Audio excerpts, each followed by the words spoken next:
फातिमा की रानी माँ, प्रभु यीशु की माँ, आसरा तू ही है माँ।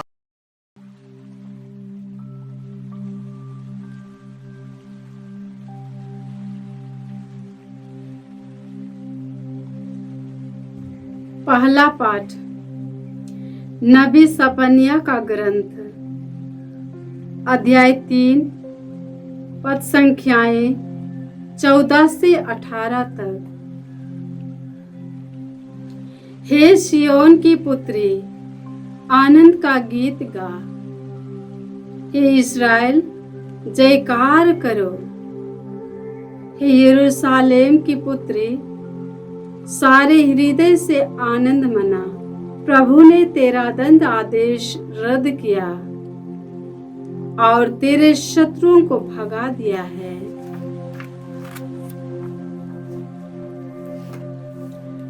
प्रभु तेरे बीच इस्राएल का राजा है। विपत्ति का डर तुझसे दूर हो गया है। उस दिन यरूशलेम से यह कहा जाएगा, हे सियोन, नहीं डरना, हिम्मत नहीं हारना। तेरा प्रभु ईश्वर तेरे बीच है, वह विजयी योद्धा है। वह तेरे कारण आनंद मनाएगा। वह अपने प्रेम से तुझे नवजीवन प्रदान करेगा। वह उत्सव के दिन की तरह तेरे कारण आनंद विभोर हो जाएगा। प्रभु की वाणी। ईश्वर को धन्यवाद। वचन अनुवाक्य। प्रफुल्लित होकर आनंद के गीत गाओ। तुम्हारे बीच रहने वाला इस्राएल का परम पावन ईश्वर महान है। प्रफुल्लित होकर आनंद का गीत गाओ। तुम्हारे बीच रहने वाला इस्राएल का परम पावन ईश्वर महान है।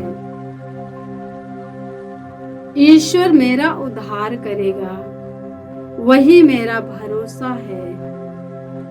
अब मैं नहीं डरूंगा, क्योंकि प्रभु मेरा बल है और मेरे गीत का विषय। वही मेरा उद्धार करेगा। तुम आनंदित होकर मुक्ति के स्रोत में से जल भरोगे। अनुवाक्य। प्रफुल्लित होकर आनंद के गीत गाओ। तुम्हारे बीच रहने वाला इस्राएल का परम पावन ईश्वर महान है। प्रफुल्लित होकर आनंद के गीत गाओ। तुम्हारे बीच रहने वाला इस्राएल का परम पावन ईश्वर महान है। प्रभु का धन्यवाद करो, उसकी दुहाई दो। राष्ट्रों में उसके महान कार्यों का बखान करो। उसके नाम की महिमा गाओ। अनुवाक्य। प्रफुल्लित होकर आनंद के गीत गाओ। तुम्हारे बीच रहने वाला इस्राएल का परम पावन ईश्वर महान है। प्रफुल्लित होकर आनंद के गीत गाओ। तुम्हारे बीच रहने वाला इस्राएल का परम पावन ईश्वर महान है। प्रभु की स्तुति करो, उसने चमत्कार दिखाए हैं। पृथ्वी भर उसका बखान करने जाओ।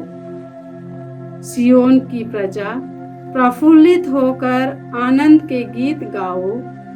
तुम्हारे बीच रहने वाला इस्राएल का परम पावन ईश्वर महान है। अनुवाक्य। प्रफुल्लित होकर आनंद के गीत गाओ। तुम्हारे बीच रहने वाला इस्राएल का परम पावन ईश्वर महान है। प्रफुल्लित होकर आनंद के गीत गाओ। तुम्हारे बीच रहने वाला इस्राएल का परम पावन ईश्वर महान है। जय घोष। Hallelujah, hallelujah. धन्य है कुंवारी मरियम।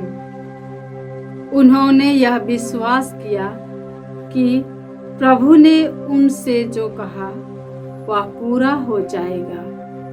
हालेलुया।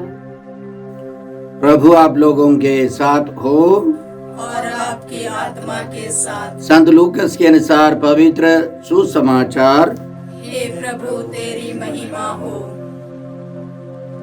अध्याय 1 और संख्याएं 39 से 56 तक। उन दिनों मरियम पहाड़ी प्रदेश में यूदा के एक नगर के लिए शीघ्रता से चल पड़ी। उसने जकरियस के घर में प्रवेश कर एलिजाबेथ का अभिवादन किया। जो ही एलिजाबेथ ने मरियम का अभिवादन सुना, बच्चा उसके गर्भ में उछल पड़ा और एलिजाबेथ पवित्र आत्मा से परिपूर्ण हो गई। वह ऊंचे स्वर से बोल उठी, आप नारियों में धन्य है और धन्य है आपके गर्भ का फल। मुझे यह सौभाग्य कैसे प्राप्त हुआ कि मेरे प्रभु की माता मेरे पास आई, क्योंकि देखिए जो ही आपका प्रणाम मेरे कानों में पड़ा, बच्चा मेरे गर्भ में आनंद के मारे उछल पड़ा। और धन्य है आप जिन्होंने यह विश्वास किया कि प्रभु ने आपसे जो कहा वह पूरा हो जाएगा। तब मरियम बोल उठी, मेरी आत्मा प्रभु का गुणगान करती है, मेरा मन अपने मुक्तिदाता ईश्वर में आनंद मनाता है, क्योंकि उसने अपनी दीन दासी पर कृपा दृष्टि की है। अब से सब पीढ़ियां मुझे धन्य कहेंगी, क्योंकि सर्वशक्तिमान ने मेरे लिए महान कार्य किए हैं। पवित्र है उसका नाम। उसकी कृपा उसके श्रद्धालु भक्तों पर पीढ़ी दर पीढ़ी बनी रहती है। उसने अपना बाहुबल प्रदर्शित किया है। उसने घमंडियों को तितर बितर कर दिया है। उसने शक्तिशालियों को उनके आसनों से गिरा दिया और दीनों को महान बना दिया है। उसने दरिद्रों को संपन्न किया और धनियों को खाली हाथ लौटा दिया है। इब्राहिम और उनके वंश के प्रति अपनी चिरस्थायी दया को स्मरण कर उसने हमारे पूर्वजों के प्रति अपनी प्रतिज्ञा के अनुसार अपने दास इस्राएल की सुध ली है। लगभग 3 महीने एलिजाबेथ के साथ रहकर मरियम अपने घर लौट गई। प्रभु का सुसमाचार। हे क्रिस्त तेरी स्तुति हो। जय यीशु क्रिस्त में प्रिय भाई और बहनों, आज माता कलीसिया याद करती है संत एलिजाबेथ और धन्य कुंवारी माता मरियम की भेंट। संत लूकस ने बड़े अनुसंधान के साथ साथ मनन चिंतन करते हुए इतना सुंदर एक घटना का वर्णन किया है, जिसके बारे में हम लोग घंटों तक, दिनों तक, महीनों तक मनन कर सकते हैं। समय की सीमा में हम लोग कुछ मुख्य विषय पर ध्यान देंगे।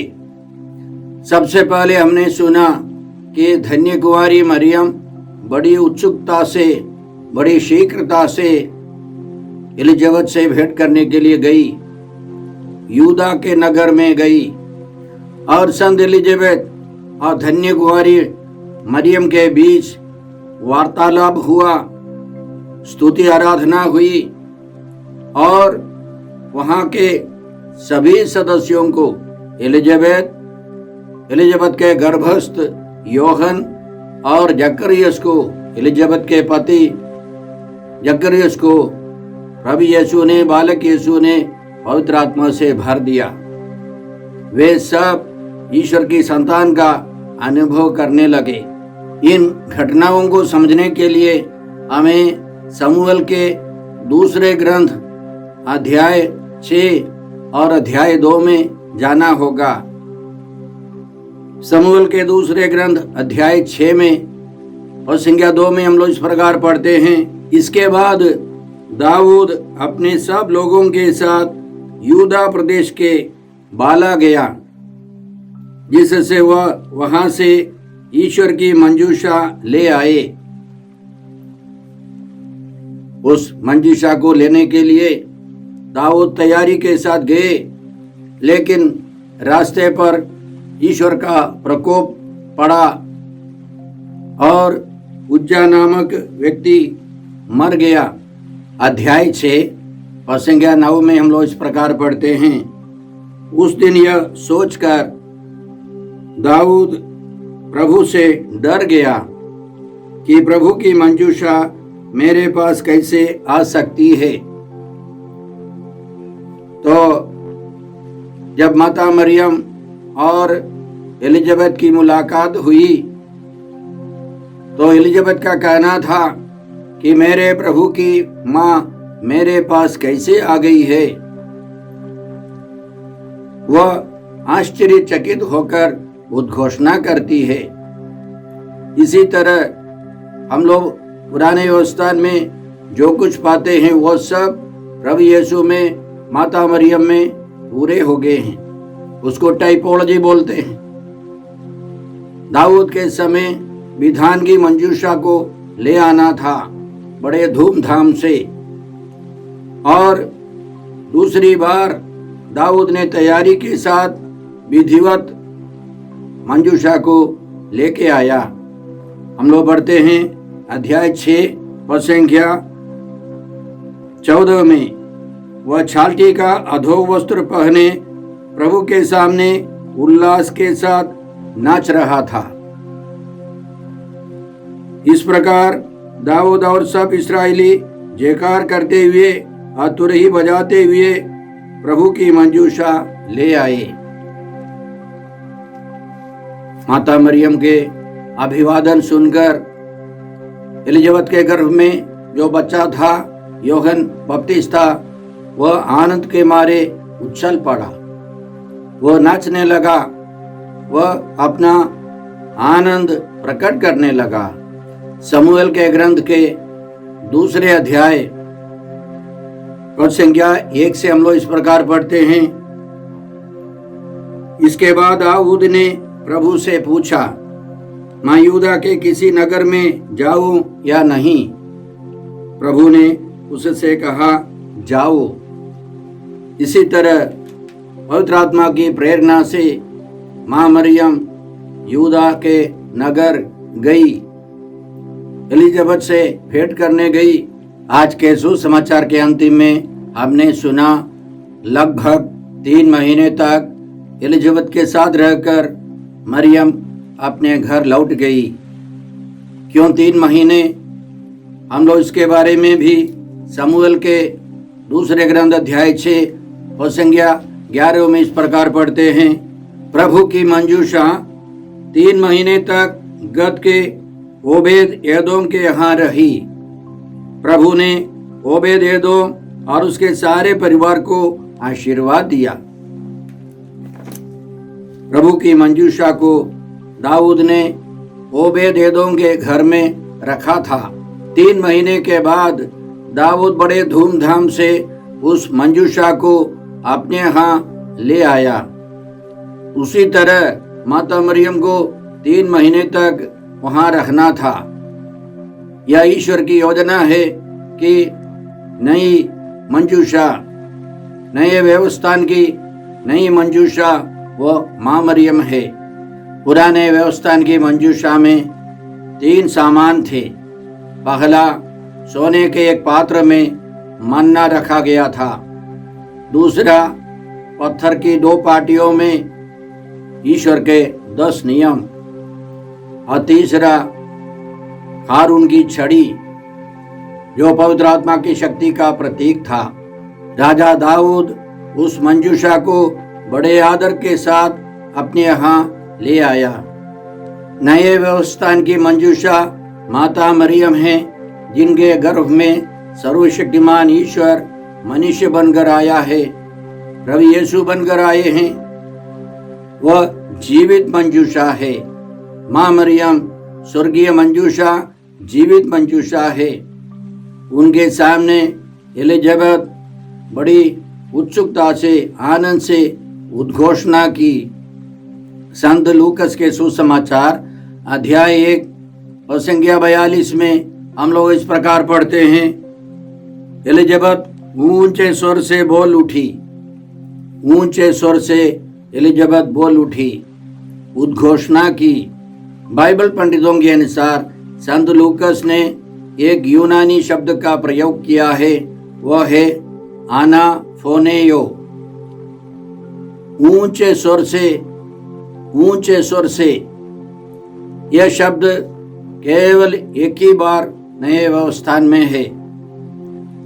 बाइबल पंडित कहते हैं कि यह शब्द पुराने व्यवस्थान में मात्र 5 बार लिखा गया है, वो भी मंजूषा के विधान की मंजूषा के सामने उसके संदर्भ में है।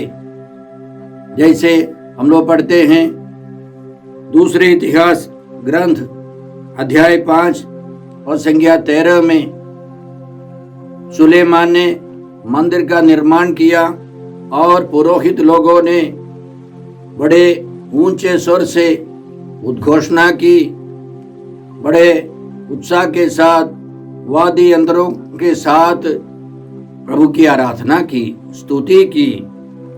उसी तरह पहले इतिहास ग्रंथ में अध्याय 15 पर संख्या 28 में, अध्याय 16 पर संख्या 4 से 5 में हम लोग पढ़ते हैं कि पुरोहितों ने मंजूषा के सामने बड़ी भक्ति से उद्घोषणा की, आना फोनेयो। संत लूकास हमको सिखाते हैं, समझाते हैं कि एलिजाबेथ माता मरियम और यीशु के सामने प्रभु यीशु की आराधना कर रही थी। वह पूजन विधि है। जैसे हम लोग मिसा बलिदान में प्रभु की आराधना करते हैं, प्रभु में लीन हो जाते हैं। इन महान रहस्यों के द्वारा हम क्या सीखते हैं? माँ मरियम हमको सिखाती है कि हमको प्रभु यीशु से भरा जीवन बिताना है। हमारे अंदर प्रभु यीशु कार्यरत रहें, क्रियाशील रहें। हमारे जीवन का लक्ष्य प्रभु यीशु से भरा एक जीवन हो। संत एलिजाबेथ हमें यह सिखाती है कि ईश्वर की आराधना, ईश्वर की स्तुति हमारे जीवन का सबसे महत्वपूर्ण लक्ष्य है।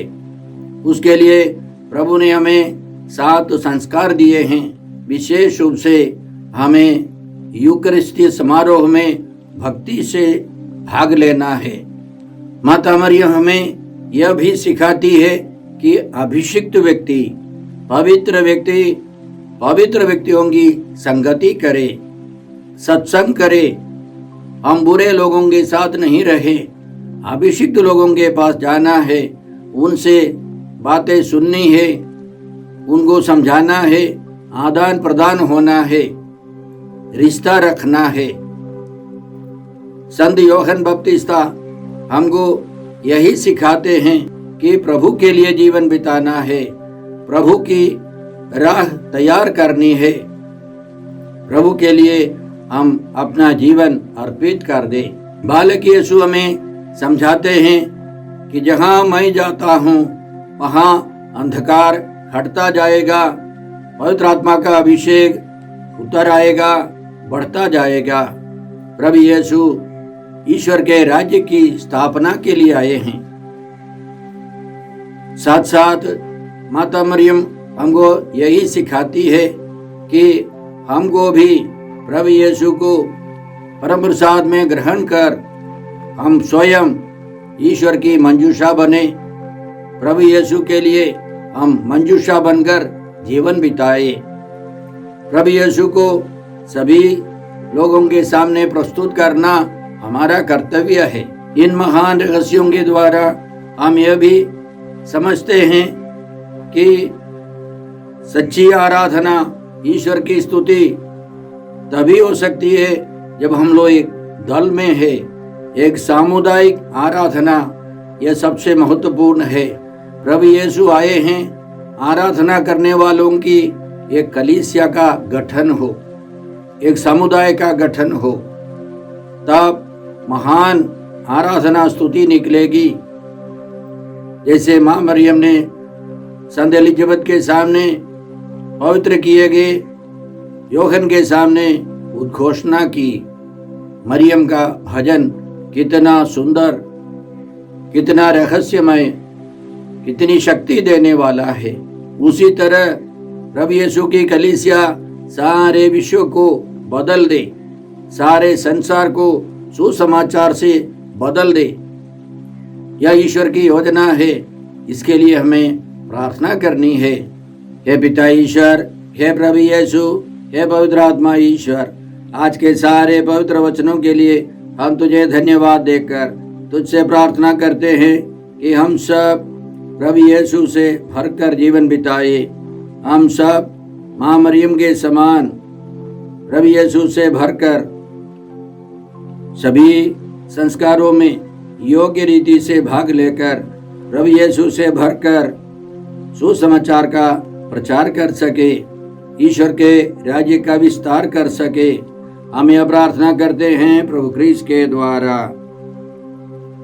हमारे प्रभु यीशु क्रिस्त की कृपा, ईश्वर का प्रेम और पवित्र आत्मा का साहचर्य आप सबों को प्राप्त हो। आमीन।